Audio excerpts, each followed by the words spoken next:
ماہ رمضان کی 21ویں شب میں آپ قرآن مجید کی یہ سورہ کی تلاوت کریں۔ بڑی فضیلت ہے ان سورتوں کی تلاوت، جہاں پر شب قدر میں 1000 مہینوں سے افضل شب ہے کہ جہاں پر شب بیداری کرنا، جاگنا خود ایک عمل ہے، اور اس کے ساتھ ساتھ قرآنی عمل بھی ہے۔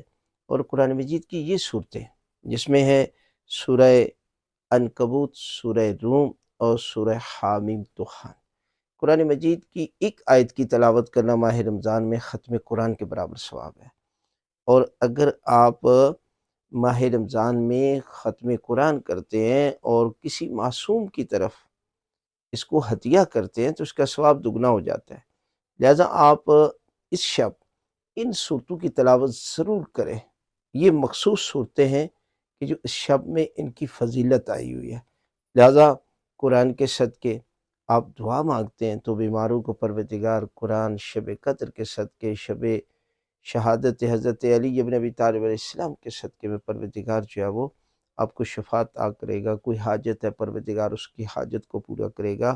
مرحومین کے لیے دعا کرتے ہیں پروردگار ان کے گناہ معاف کر دے گا، پروردگار ان کو جنت کی طرف جو ہے وہ صدا دی جائے گی، اس لیے کہ ایک ایک لمحے میں پروردگار لاکھوں انسانوں کو جہنم کی آگ سے آزاد کرتا ہے۔ تو شب قدر تو تقدیر بدلنے کی شب ہے، لہذا قرآن مجید کی ان صورتوں کی تلاوت ضرور کریں۔